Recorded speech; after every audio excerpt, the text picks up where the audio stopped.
पंडित जी प्रणाम। और यहाँ उपस्थित सभी विद्वज्जनों को, गुरुजनों को और गुणीजनों को I am just expressing my gratitude and conveying my प्रणाम्स टू ऑल ऑफ यू।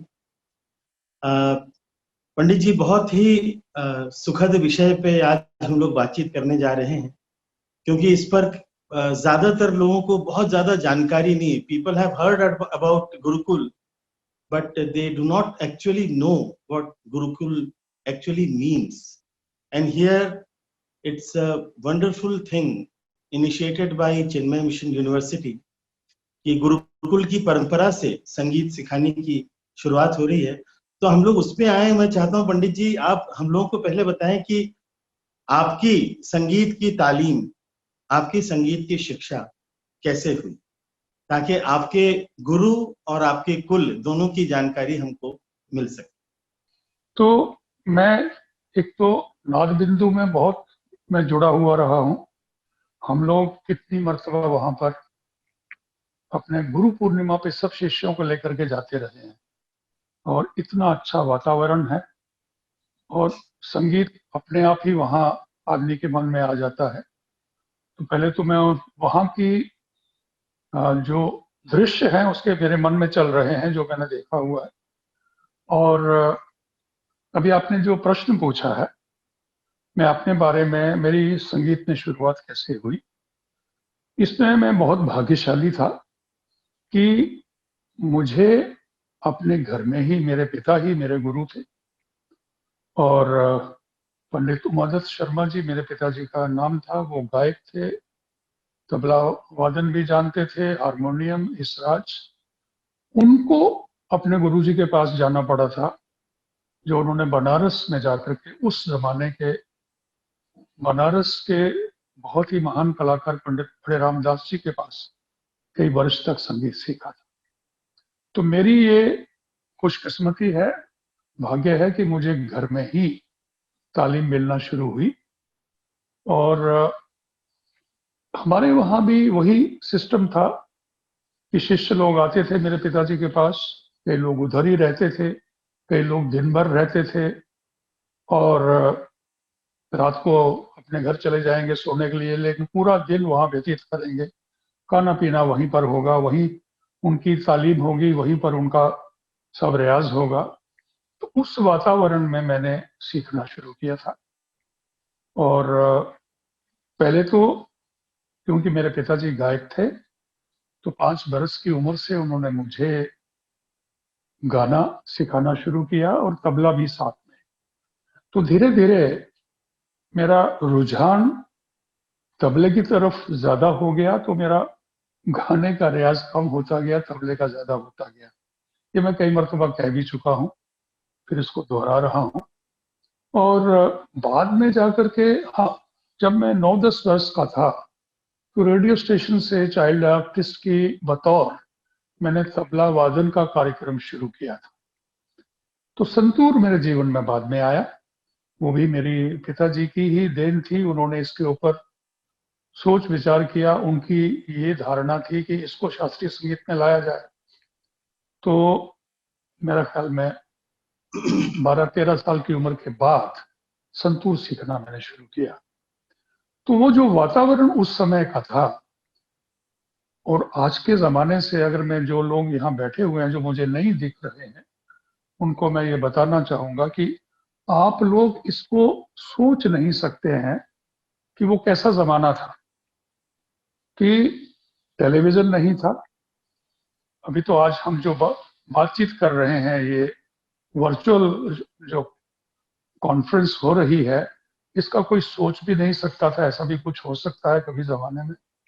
तो हम लोग गुरु के पास बैठ करके ही सीखते थे, और कोई दूसरी चीजें नहीं थी जिसमें हमारा ध्यान जाए।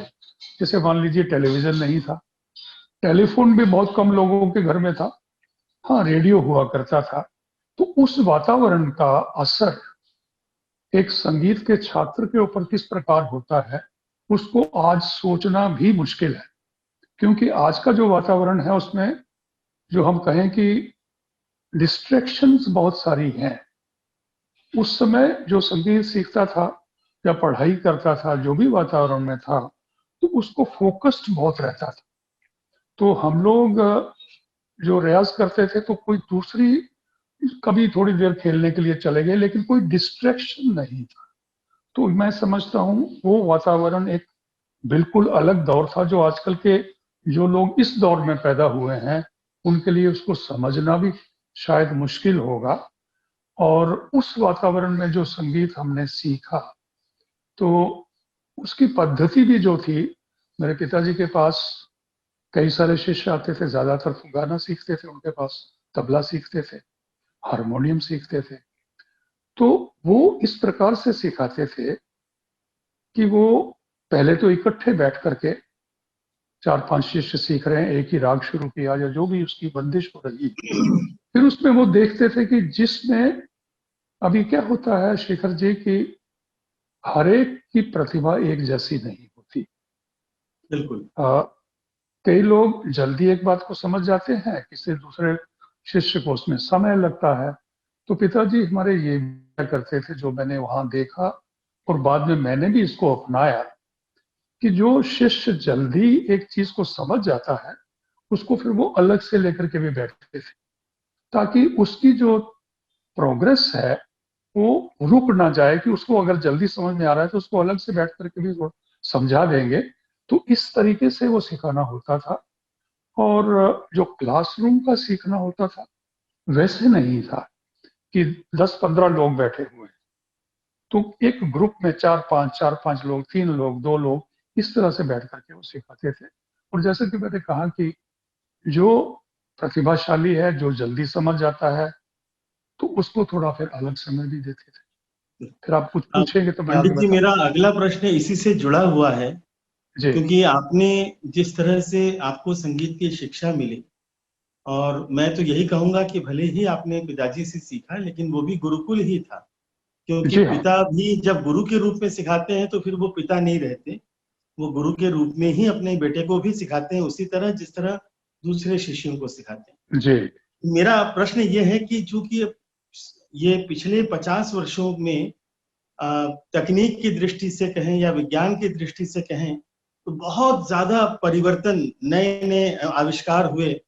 और जी आज आप जिस तरह से सिखा रहे हैं, जी हाँ। इसमें भी आपको लगातार, मुझे लगता है, एक परिवर्तन आपको करना पड़ा होगा। तो मैं ये जानना चाहता हूँ कि आपने किस तरह से, जो आपने अपने गुरु से पाया जी और हाँ। अपने और गुरुजनों से पाया, क्योंकि जी आपने, मुझे तो ये आपके जैसे विद्वान, क्योंकि मैं, मुझे हमेशा ये लगता है कि संतूर और पंडित शिव कुमार शर्मा ये एकाकार हो गए। इनको अब अलग अलग करके हम नहीं देख पाते हैं।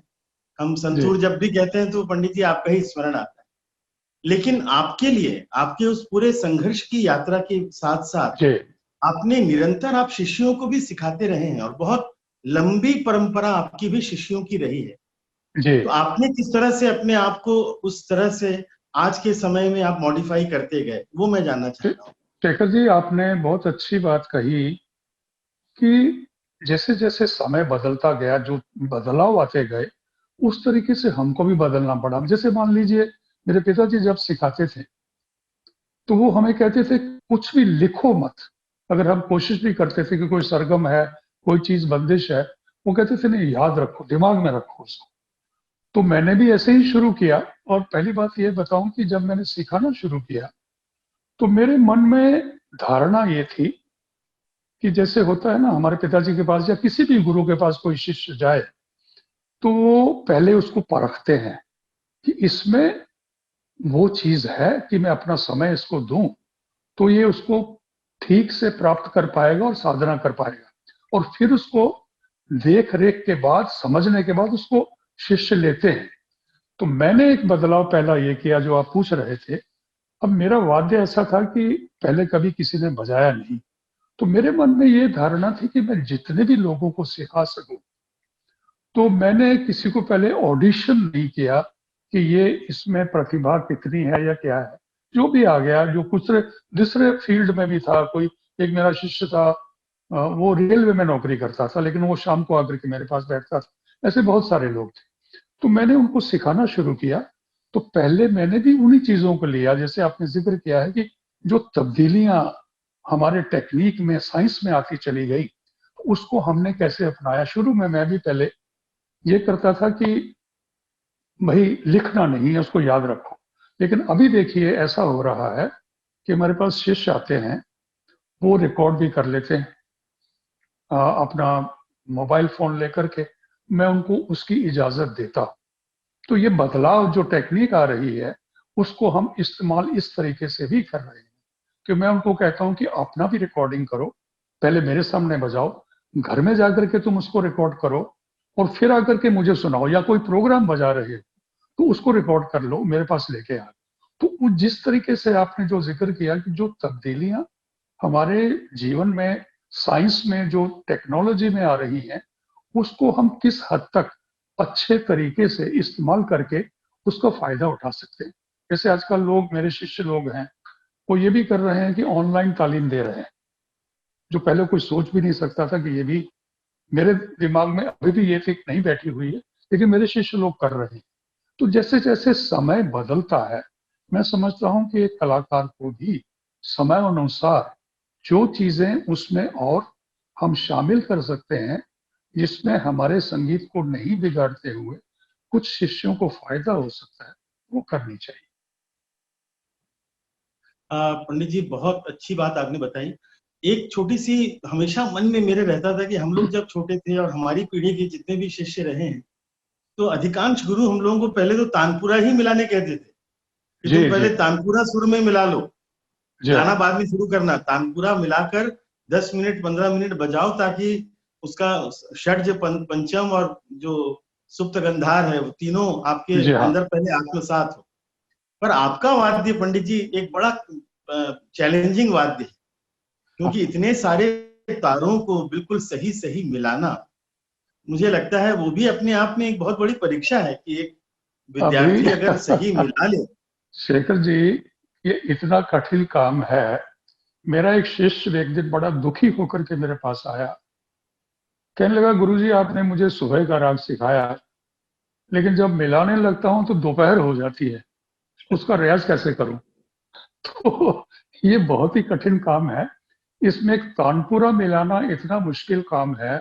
और अभी तो देखिए उसमें भी कितनी टेक्नोलॉजी आ गई है कि इलेक्ट्रॉनिक तानपुरा आ गया है, तो वो आसान हो गया। लेकिन हमारे आ, बारे में अगर सोचें, संतूर का ऐसा कोई सिस्टम नहीं आया कि आपको इलेक्ट्रॉनिकली कोई संतूर ट्यून करके दे दे। तो ये चीज जो है, मैं समझता हूँ, आपने ये बात बहुत अच्छी पूछी है, तो मैं इसके बारे में बहुत सोचता हूँ कि इसको आसान कैसे किया जाए। लेकिन मुझे कोई अभी तक ऐसा रास्ता नहीं मिल रहा कि जैसे हारमोनियम है, लोग लाजवाब बजाते हैं, लेकिन उनको ट्यून नहीं करना है, और बच्चे को सिखाना है तो आप बहुत जल्दी सिखा सकते हैं। संतूर में एक बहुत विषमता ये है कि एक तो ट्यूनिंग उसकी, और ट्यूनिंग प्रॉपर जब तक नहीं होगी, और ये अगर एकदम सही मिला हुआ साज नहीं होगा, तो बहुत कष्ट दे सकता है सुनने वाले को और बजाने वाले को भी। तो ये एक इसमें मुश्किल है, जिसमें अभी तक टेक्निक ने हमको कोई सुविधा नहीं प्रदान की है। तो मैं समझता हूँ इसको, ये भी एक कारण है कि बहुत लोग इससे घबरा भी जाते हैं, लेकिन जिनको उसमें लगन है वो कर भी रहे हैं। और इस कठिनाई को आसान करने का अभी तक मुझे कोई तरीका नहीं मिला। लेकिन उसमें पंडित जी, देखिए मैं अभी एक बिल्कुल, हम सभी जी विद्यार्थियों का, आपके जितने भी चाहने वाले हैं, हम सब की शुभकामनाएं आपके साथ हैं कि जरूर आपको, आपने इतने सारे इसमें से रास्ते निकाले हैं। जी और इसमें अब मेरे मन में एक छोटा सा प्रश्न पंडित जी ये आ रहा है कि जी बाकी जितने भी वाद्य थे, जी हाँ उनके पास उनके लिए एक सुविधा थी कि उनको पीछे मुड़ करके अपने गुरुओं को, अपने घरानों को, अपनी बानी को, अपने बाज को जी देखने के लिए उनके पास कुछ साधन था कि वे जी मेरे हाँ दादा गुरु कैसा बजाते थे, या इनायत खान साहब का बाज कैसा था, जी या हाँ बाबा अलाउद्दीन खान साहब किस तरह से सरोद को सिखाते थे या सितार सिखाते थे। पर आपका वाद्य एक ऐसा वाद्य रहा जहां आपने उसको बिल्कुल शुरू से खुद ही आपने उसमें सारे विकास के रास्ते निकाले। तो मुझे लगता है कि आपने पगडंडी को एक राजमार्ग बना दिया। You started from a very making a small path, और वो धीरे धीरे it became a huge express way.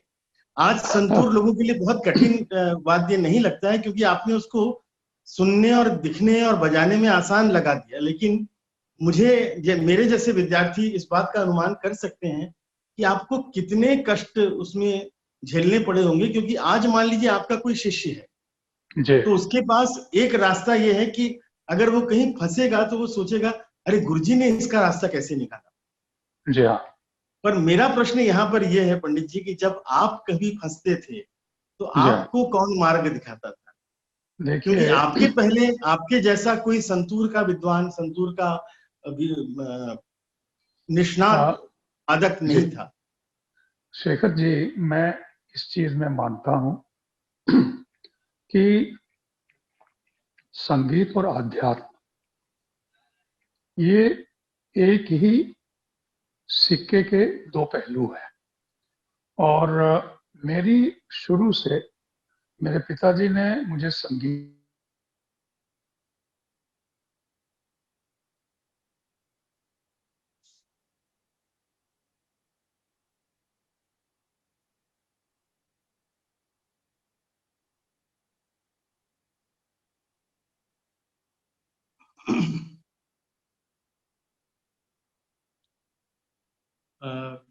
मुझे आवाज पंडित जी शक्ति की नहीं आ रही।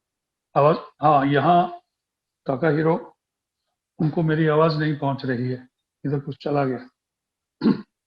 हाँ अभी आवाज आई है पंडित जी। हाँ अभी आवाज आ रही है मुझे, लेकिन ना मैं अपने आप को देख पाता हूँ ना हाँ, आपको। वीडियो आपका ऑफ हो गया। ये देखिए टेक्निक, जो टेक्नोलॉजी है उसमें कभी ऐसा हो जाता है, जी लेकिन हाँ। तो मैं ये कह रहा था कि मैं, अभी आप मुझे देख पा रहे हैं? नहीं, नहीं एक बिंदु दिख रहा है, मैं नहीं दिख रहा। ताका हीरो, इस है ताका हीरो, ये टेक्निक में बहुत कुछ कर रहा है, लेकिन अभी तक हुआ नहीं, सम पे आया नहीं है। उठान लिया है मगर सम पे पहुंचा नहीं है अभी। आएगा आएगा पंडित जी, जी 2-3 जी। आवर्तन के बाद आ जाएगा। तो शेखर जी, आप इसको मानेंगे नहीं मानेंगे, मैं ये कह रहा हूं, आज मैं कई मर्तबा इस चीज को बातचीत में कह चुका हूं, जब मैं बजाता हूं तो जी ये सिर्फ मेरी साधना और मेरी शिक्षा नहीं है, कोई ऐसी शक्ति है जिसने मुझे हमेशा उंगली पकड़ करके कठिनाइयों के रास्ते में से बाहर निकाला। ये जो मेरा बाज भी बना है, इसमें जो मैंने तालीम ली, देखिए कई मंजिल तय करनी पड़ती है। आप सीखते हैं गुरु के पास, आप तालीम लेते हैं, उसके बाद आप दूसरे लोगों को सुनते हैं कि दूसरे लोग क्या कर रहे हैं।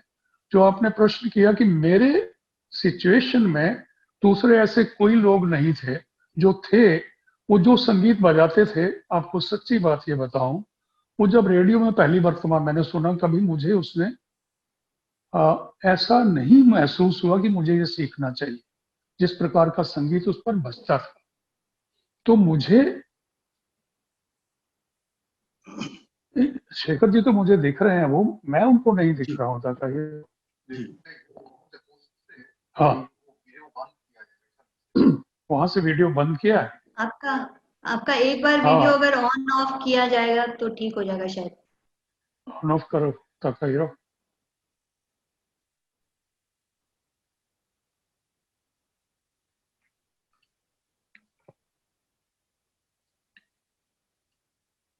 पंडित जी तब तक मैं आपसे अगला प्रश्न पूछ लेता हूँ।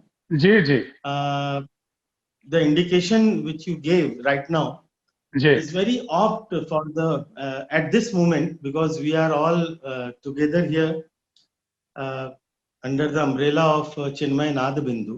जी हाँ और आपने जो छोटा सा संकेत दिया कि एक आध्यात्मिक शक्ति जी थी हाँ, जिसने आपको प्रेरित, आप वो करती रही और जिसने आपका मार्गदर्शन हमेशा किया।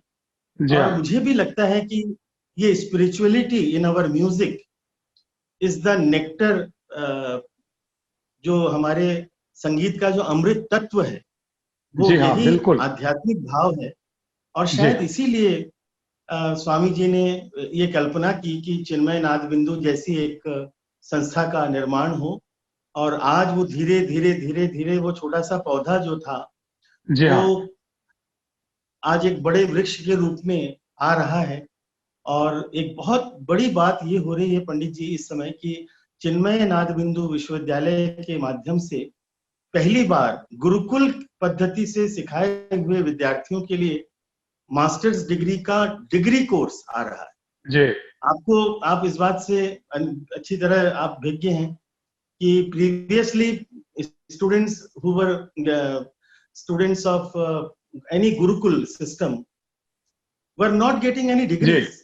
और बहुत जी कुछ हाँ, जगह पे था जहाँ डिप्लोमास थे, जैसे गांधर्व महाविद्यालय है या इस तरह की जो जी हाँ, जी हाँ, संस्थाएं हैं, वहां पे डिप्लोमास मिलते थे पर नौकरी उससे आपको नहीं मिलती। अपने जी देश का बिल्कुल दुर्भाग्य सही। ऐसा है कि जब तक आपके पास डिग्री ना हो तब तक नौकरी नहीं मिलती। जी हाँ, अब संगीत संगीत के विद्यार्थी के लिए दो समस्याएं बहुत बड़ी हैं। जी पहला कि वो अपनी साधना को कैसे जीवित रखे, और दूसरा कि वो जीवित कैसे रहे।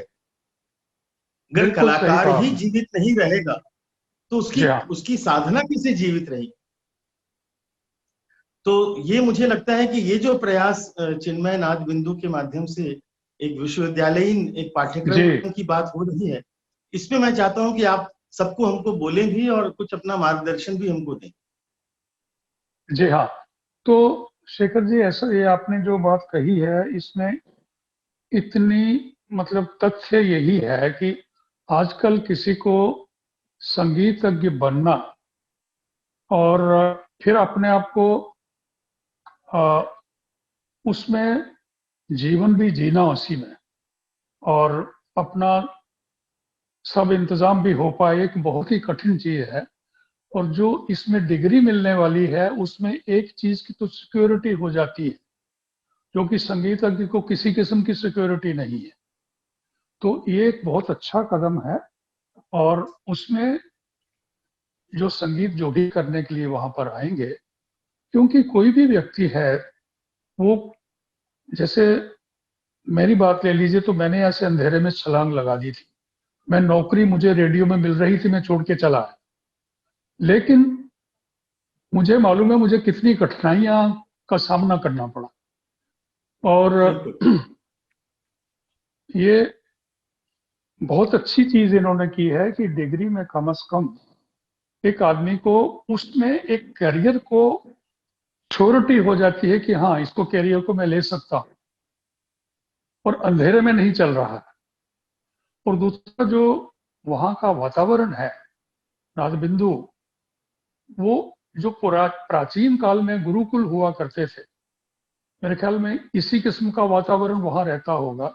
जब हम कभी भी वहाँ जाते हैं तो एक जी प्रकृति से जुड़ जाता है इंसान, और कलाकार और प्रकृति जब एक दूसरे से जुड़ जाते हैं तो वातावरण जो बनता है वहाँ बहुत अच्छा संगीत क्रिएट किया जा सकता है। तो मैं समझता हूँ कि बहुत ही आइडियल जगह है। और ये गुरुकुल में जो उन्होंने ये डिग्री कोर्स शुरू किया है, वातावरण के हिसाब से और जो लोग वहां पर सिखा रहे हैं उन लोगों को लेकर के, और पूरा, मैं तो इस चीज से बहुत खुश हूँ।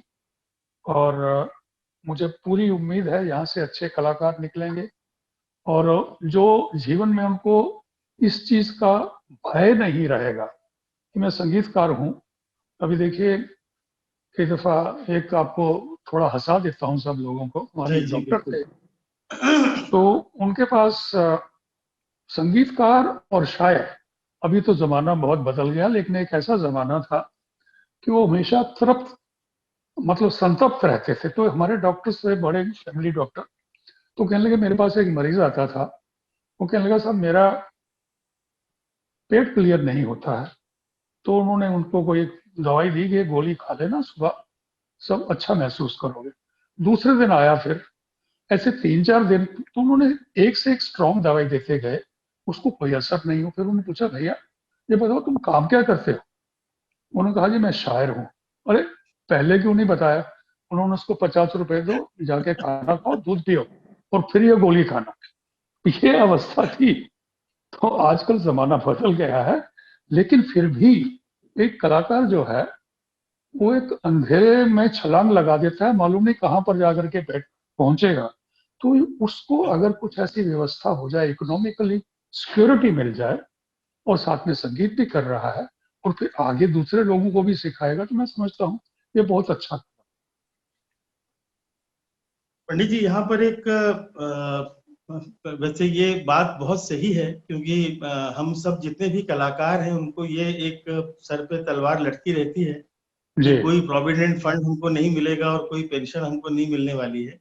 हाँ तो लेकिन आप इस समय जो नए विद्यार्थी जुड़ेंगे, जो जी नए साधक जुड़ेंगे और नए शिष्य बिल- हमारे गुरुकुल से हाँ जुड़ेंगे, जी। उन लोगों के लिए आप क्या, उनके भविष्य के लिए आप किस तरह की बातें आप उनको बताना चाहेंगे कि किस तरह से, how should they pursue there goal, pursue there mission? Because music में दो चीजें, पंडित जी, मुझे हमेशा लगता है कि दो चीजों की लड़ाई बहुत चलती रहती है। जी। वन इज साधना एंड वन हाँ इज परफॉर्मेंस। जी। परफॉर्मेंस तो ठीक है, परफॉर्मेंस तो आपको करते ही रहना है, पर हाँ हाँ साधना, आप, मुझे पता है आप उसको ज्यादा अच्छे से बता पाएंगे कि एक कलाकार को भले वो कितना भी अच्छा परफॉर्मर क्यों ना हो, उसकी साधना का पक्ष भी उतना ही महत्वपूर्ण है। जी। तो इसके बारे में आप नए विद्यार्थियों के लिए क्या बताना चाहेंगे? जब अब आप साधना की बात कर रहे हैं, तो जो मैं पहले बात कर रहा था, जी एक संगीतज्ञ को, किसी छात्र को या किसी भी जगह पहुंचा हुआ हो, दोनों प्रकार की साधना की आवश्यकता है। संगीत की साधना और आध्यात्म की साधना, ये दोनों जुड़ करके साथ में चलते हैं। और काका हीरो गड़बड़ हो रही है। तो सॉरी, ये कुछ हाँ, अभी अभी ठीक है। अभी मुझे शेखर जी दिख रहे हैं और मैं भी शेखर जी को देख रहा हूँ, मुझे लगता है। हाँ, अभी आप दिख रहे हैं पंडित जी, जी जी हाँ। आप दिख रहे जी हाँ। हैं। तो वो, अभी आप देखिए कि आप कितने तरीके के म्यूजिशियंस होते हैं। पहला जमाना था कि जैसे नौकरी की हमने बात की, कई लोगों का जी एम ये होता है कि मैं संगीत सीख करके कहीं नौकरी मिल जाएगी, वो कॉलेज में हो, स्कूल में हो, रेडियो स्टेशन में हो, दूरदर्शन में हो। अभी रेडियो स्टेशन की तो बातें चली गई। तो आप अगर एक फ्रीलांस म्यूजिशियन बनना चाहते हैं, मैं अपने शिष्यों को बताता हूँ, और जो लोग यहाँ आ रहे हैं जी उनके ऊपर भी ये बात साबित होती है कि अगर आप एक फ्रीलांस म्यूजिशियन बनने की सोच रहे हैं, तो आप में इतना बड़ा कदम लेने के लिए हिम्मत होनी चाहिए। कठिनाइयां आएंगी, तो रोज प्रोग्राम होते नहीं हैं, तो आपकी क्या व्यवस्था होगी? तो अगर आप में वो धैर्य नहीं है, तो आप कहीं जॉब ले लीजिए और फिर इसको करिए। और अगर दूसरा कुछ काम की जॉब मिलती है, वो भी ले लीजिए। संगीत को भी करते रहिए और संगीत की कोशिश करते रहिए। जब आप अपना मकाम बना लें, आपकी एक फॉलोइंग बन जाए, आपकी डिमांड हो जाए, फिर भले ही दूसरी नौकरी छोड़ दें। केवल इसको करना, मैं ये समझता हूं, वही लोग करें जिनमें तलवार की धार पर चलने की हिम्मत है। और अगर केवल आप शौकिया संगीत सीखना चाहते हैं, उसकी हम बात ही नहीं कर रहे।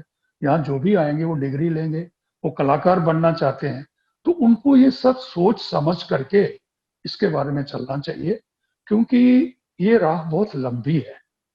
और फिर आपको ये भी होता है कि सिर्फ आपने स्टेज पे बजा लिया, वाह वाह हो गई, लेकिन आप अपने आप में संतुष्ट हैं जो आप काम कर रहे हैं एज म्यूजिशियन, कि आपको जी इसमें और क्या करना है।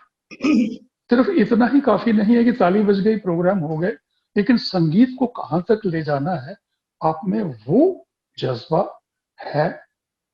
तो मैं ये समझता हूं कि ये बहुत सारी चीजें सोच समझ करके इसमें आदमी को आना चाहिए। इस फील्ड में आसान काम नहीं है। पंडित जी, आपकी बात से वो जिगर मुरादाबादी का एक शेर याद आ रहा है जी कि ये इश्क नहीं आसान, इतना ही समझ लीजिए, जी, एक आग का दरिया है और डूब के जाना है। डूब के जाना है। तो जी मुझे हाँ, लगता है बिल्कुल सही। हर एक संगीत के विद्यार्थी को जी हाँ, ये ये समझना सोच बहुत कर के जरूरी ही है। संगीत में कूदना चाहिए।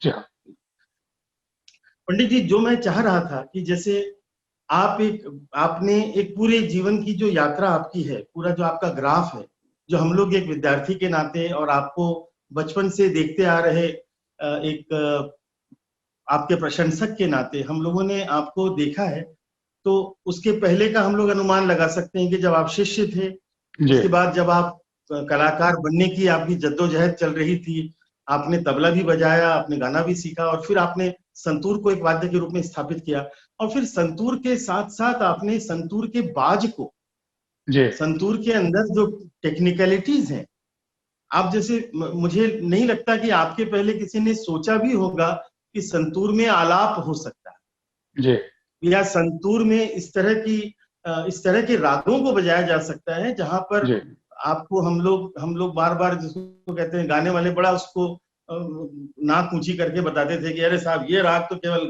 गायकी का राग है। जी हाँ लेकिन आपने पूरी यात्रा उसमें अपनी पूरे जीवन उसमें लगाया और आपने उसके अंदर से बहुत सारे रास्ते निकाले। तो जी मुझे लगता है कि आपको आज हमारे जो विद्यार्थी यहाँ चिन्मय नाद बिंदु में आएंगे, उसमें कोई बांसुरी का विद्यार्थी होगा, कोई जी हाँ गायन का विद्यार्थी होगा, कोई ताल शास्त्र का, तबले का विद्यार्थी होगा। हाँ इनके लिए आप आगे की सोच के बारे में क्या बताना चाहेंगे? क्योंकि आपने जब सोचा होगा तब आपने अगले 100 वर्ष का ध्यान रखा होगा कि आज जी जो मैं बजा रहा हूं वो मेरे बाद भी उस वाद्य को, उस बाज को आगे कैरी फॉरवर्ड करने वाले कौन हैं। आज आपके, जी मैंने सौभाग्य से आपके बेटे हैं राहुल, जी बहुत जी प्रतिभावान हैं और बहुत अच्छे ढंग से आपकी इस परंपरा का आगे निर्वहन कर रहे हैं। जी तो आज जो विद्यार्थी सीख रहे हैं उनके पास भी ये दृष्टि हो, जी इसके लिए मैं चाहता हूं कि आप उनको कुछ दिशा निर्देश दीजिए कि उनके दिमाग में क्या आना चाहिए, किस तरह से वो अपने संगीत को, अपनी प्रस्तुति को, अपनी साधना को, अपनी लगन को बनाए रखें, बरकरार रखें और उसमें से रास्ते भी ढूंढते रहें।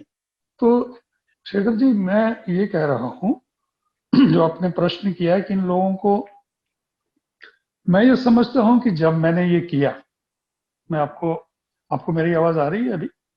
बिल्कुल बिल्कुल आवाज, साहब। तो मैं सत्यता आपको बता रहा हूं, मैंने ये सोच के नहीं किया कि अगले 100 साल तक ये साज बजेगा, कैसे बजेगा। मैं आपको फिर वही बात कराता हूं कि मैंने कभी रियाज करते समय मेरे से कोई चीज बज गई जो मैंने, याद नहीं है कि मैंने सुनी थी, कोई लय का, कोई छंद की बात हो, कोई कॉम्बिनेशन नोट्स का हो, तो मुझे लगा कि ये भी रास्ता है। ये तो दिमाग में नहीं आया था, मैंने उसके ऊपर काम करना शुरू किया। अभी आप जो श्रोता इस समय देख रहे हैं, एक जी झाला बजाते समय, मैं एक मिसाल दे रहा हूं, जी तो हम लोग जब झाला बजा रहे हैं तो एक जगह ऐसी आती है जहां पर मैं एक कलम को छोड़ देता हूं और एक जी, हाथ से मैं, मेरा स्ट्रोक चल रहा है, नादिन देना बिल्कुल चल रहा है, बिल्कुल। तो दूसरे स्वर में बजाता हूं, उसको मैं लेफ्ट हैंड से म्यूट करता हूं। ये मैंने प्लान करके नहीं सीखा, एक कॉन्सर्ट चल रही थी और एक कोई तार, 3 तार होते हैं एक ही स्वर में मिले हुए, एक तार थोड़ा सा चढ़ गया था। तो मुझे बजाते बजाते मैंने क्या किया, जाकिर तबला बजा रहे थे साथ में, कलकत्ता में कहीं प्रोग्राम चल रहा था, तो मैंने उसको एक उंगली से उस तार को थोड़ा ऊपर खींचने की कोशिश की कि जिसमें वो थोड़ा उतर जाए और सुर में आ जाए, और इधर झाला भी चल रहा है। वो करते करते मेरा स्ट्रोक उसके साथ टच कर गया, वो साउंड चेंज हो गई, म्यूटेड साउंड आई। उससे मुझे आइडिया है, अरे ये तो कुछ अलग साउंड हुई। मैंने घर में आकर के उसको प्रैक्टिस किया, तो एक हाथ से वो चल रहा है और बीच में उसको म्यूट करते जा रहा हूँ।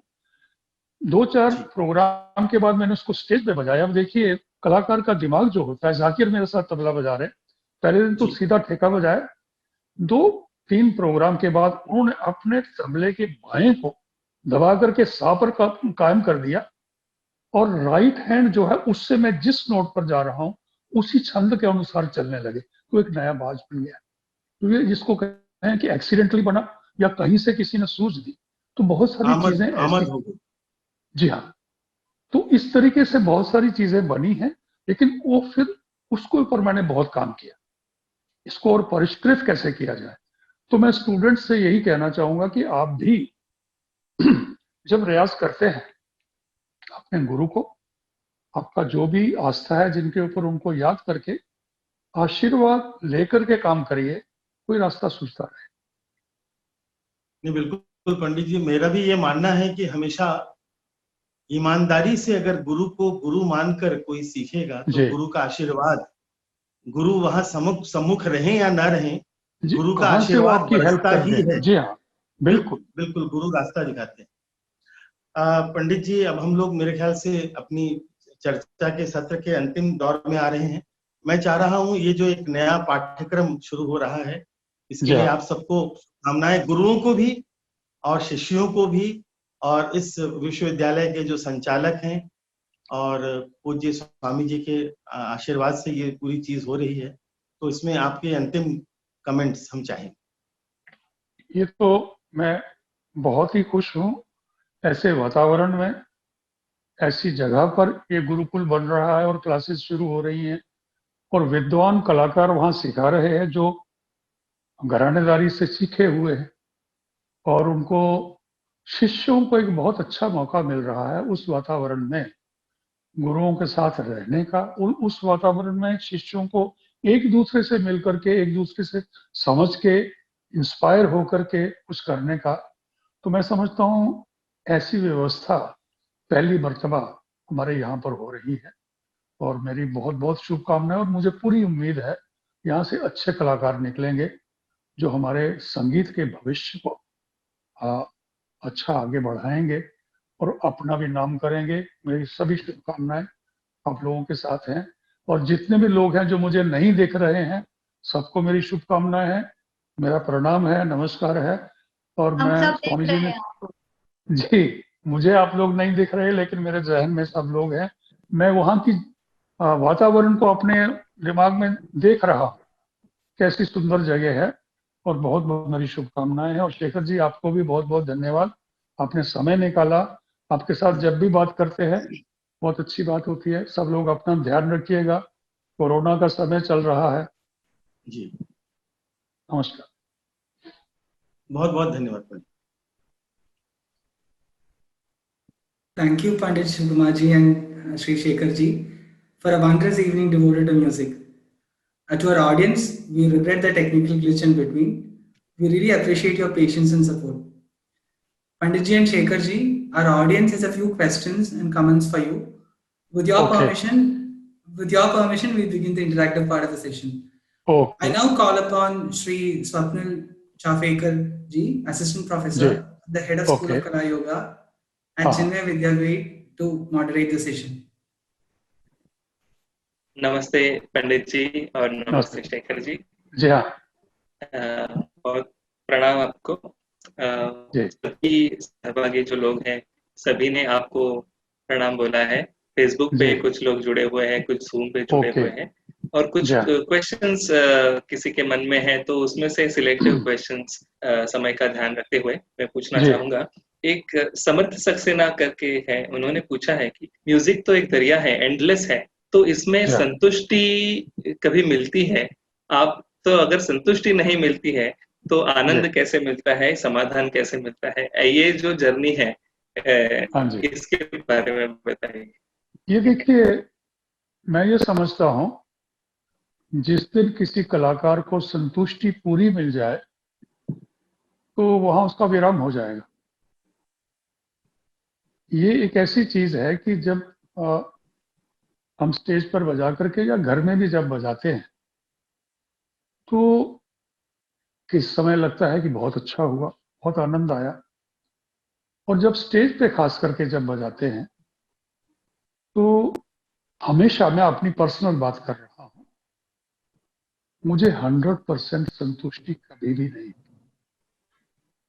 और यही एक चीज रहती है कि जो नहीं हुआ है अगली बार इसको करने की कोशिश करें। बहुत अच्छी बात। वाह। और उसमें ये भी रहता है कि चलो एक प्रयास और करेंगे। जी और एक क्वेश्चन है कि जी आपने कुछ नई रचनाएं भी की हैं, तो वो एक क्रिएटिव प्रोसेस कैसा होता है? जैसे राधिका गढ़कर जी हैं, उन्होंने पूछा है कि अंतर्ध्वनि राग आप बजाते हैं, तो जी उस समय क्या अनुभूति हुई आपको कि उसमें से वो राग जी, साकार हुआ? बहुत अच्छा प्रश्न उसके है। बारे में कुछ। जी हाँ, पहली बात ये है कि मेरी विचारधारा ये है कि मैं अपने बारे में पर्सनली बात कर रहा हूँ कि इतने सारे राग हैं और मैं नहीं कह सकता कि जितने भी राग हमारे संगीत में है सभी रागों के ऊपर मेरा अधिकार है, नहीं है। इस कारण मैंने कभी नहीं सोचा कि मैं कोई नया राग बनाऊं। मैं उसकी बैकग्राउंड आपको बता रहा हूं। तो एक समय में कुछ ऐसा होने लगा कि जहां पर भी मैं अपना संगीत प्रस्तुत करता था, विदेश में, भारत में, तो एक कॉमन लोगों का रिएक्शन मुझे ये मिलता था कि आपका संगीत सुनकर के हमें बहुत शांति मिलती है और मेडिटेशन भी हम करते हैं। तो कोई एक ऐसा राग बनाइए। हाँ,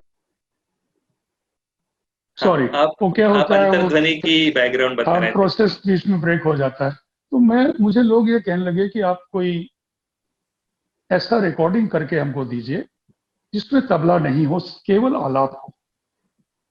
तो ये एक जगह से नहीं मिला, दुनिया भर में अलग अलग कंट्रीज में लोगों ने मुझे सेम चीज कही। तो मैंने सोच सुन लिया, छोड़ दिया। एक दिन मैं एक रियाज कर रहा था घर पे। तो हम लोग क्या करते हैं, संतूर में ये सिस्टम है कि आप एक राग बजाते हैं तो दूसरा कोई राग बजाना है तो आप उसको ट्यूनिंग को चेंज करते हैं, कुछ स्वरों को बदलते हैं। उस प्रयास में एक ऐसा स्केल बन गया, मैंने थोड़ी देर उसको बजाया तो मुझे वो सुनने में लगा कि कुछ अच्छा लग रहा है और अलग है। मैंने उस पर काम करना शुरू किया। उन दिनों एक म्यूजिक कंपनी थी, म्यूजिक टुडे, इंडिया टुडे वालों का। तो 2-4 महीने उस पर मैंने काम किया। मुझे जब मैं उसको आलाप को बजाता था तो मुझे एक बड़ी संतुष्टि मिलती थी और अच्छा इनवर्ड जैसे आदमी चला जाता है ना। तो मुझे लगा कि इसको रिकॉर्ड करना चाहिए, जो लोगों की फरमाइश थी। तो मैंने म्यूजिक टुडे की टीम को फोन किया कि मैं ऐसा कोई रिकॉर्ड करना चाहता हूँ। वो लोग बॉम्बे आए, वेस्टर्न आउटडोर में हमारी रिकॉर्डिंग हुई, रिकॉर्ड हो गया सिर्फ आला। तो मुझे उन्होंने पूछा इस राग का नाम क्या है। मैंने कहा जी नाम तो मैंने सोचा नहीं हुआ है। तो फिर उसी समय मेरा ध्यान गया कि ये सुनकर के मुझे क्या लगता है। तो मैंने कहा का नाम अंतर्ध्वनि रखते हैं। मैं अंतर मतलब अंतर ध्यान हो जाता हूँ, मेरा ध्यान अंदर की तरफ चला जाता है। तो ऐसे उसका रिकॉर्डिंग हुआ। और फिर वो प्रोड्यूसर जो म्यूजिक कंपनी थे, उन्होंने कहा कि नहीं तबला तो नहीं है, कुछ होना चाहिए। तो मैंने कहा इसकी गत वगैरह कोई कंपोज नहीं हुई है, मुझे थोड़ा समय दे दीजिए। तो 1 महीने के बाद उसकी कंपोजिशन भी रिकॉर्ड हुई। तो इस तरह से ये रिकॉर्ड हुआ था ये राग। और जब मैंने कभी, मेरे ख्याल में कलकत्ता में डोवरलैंड म्यूजिक कॉन्फ्रेंस में मैंने पहली मरतबा बजाया, वहाँ लास्ट आइटम आता है 4-5 बजे सुबह। तो लोगों को फिर ऐसा हो गया कि जहां मेरा प्रोग्राम होता था वो कहते थे अंतुल। उस तरीके से यह बना था और बहुत सारे लोग इसको मेडिटेशन में इस्तेमाल करते हैं, मुझे फीडबैक भी मिला। जानकर बहुत ही अच्छा लगा। एक अंतिम सवाल। जी एक संगीत कलाकार का, हम भी सभी कलाकार हैं, जी, जीवन ध्येय क्या होना चाहिए? इस बारे में आपके क्या विचार है? मेरे पर्सनल विचार तो यही हैं कि इसमें एक मिसाल दे दूं आपको। जी बिल्कुल। पुरानी कथा है। एक बार मियां तानसेन ने अ, अकबर ने उनसे पूछा कि आप ऐसा गाते हैं, ऐसा आपके जैसा कोई गायक नहीं है, तो आपके गुरु कैसे गाते होंगे, मैं उनको सुनना चाहता हूँ। उनको दरबार में बुलाइए। आपको मालूम है तानसेन जी स्वामी हरिदास जी के शिष्य थे। तो उन्होंने कहा, हुजूर वो तो दरबार में कभी नहीं आएंगे, आपको अगर उनको सुनना है तो आपको वृंदावन जाना पड़ेगा, जहां वो रहते, हमने साधना करते हैं, हम पूजा पाठ करते हैं। तो अकबर इसके इतने शौकीन थे, उन्होंने कहा कि मैं सुनना चाहता हूं, मैं वहां भी जाऊं। तो भेष बदल करके वो वहां गए। तो उसमें दो बातें हुई। पहले तो अभी तानसेन अपने गुरु को कैसे कहें कि मेरे साथ कोई दोस्त आया हो। तो जब उनका गायन सुना अकबर ने, उन्होंने तो कभी ऐसा संगीत सुना ही नहीं था, और वो बाहर बैठे हुए थे। तो उन्होंने उनको कोई इत्र दिया था, स्वामी जी ने उसको वहीं पर मिट्टी में गिरा दिया। बहरहाल वो कथा वो हो गई बातचीत। जब बाहर निकले तो तानसेन ने, अकबर ने उनसे कहा तानसेन से कि मैं तो समझता था तुम्हारे जैसा कोई गायक ही नहीं है, इनका तो आपका कोई मुकाबला ही नहीं है, ऐसा संगीत तो मैंने सुना ही नहीं है, कैसे इतना फर्क है। उसने कहा, हुजूर फर्क बिल्कुल आसान है समझना, मैं आपको खुश करने के लिए गाता हूं, ये भगवान को खुश करने के लिए। वाह, वाह, और वो जो इत्र उन्होंने वहां फेंका था, मट्टी में डाल दिया था, अकबर को बहुत बुरा लगा था। जब अंदर गए, उन्होंने भगवान का मंदिर का दरवाजा खोला, वो खुशबू भगवान की मूर्ति से आ गई। तो ये संगीत का महत्व था। तो अभी उस तरफ तो हम नहीं जा सकते, लेकिन कम से कम ऐसा कर सकते हैं कि संगीत के द्वारा हमारे को आध्यात्मिक कुछ शांति मिल जाए। ये भी बहुत होगा आजकल के समय।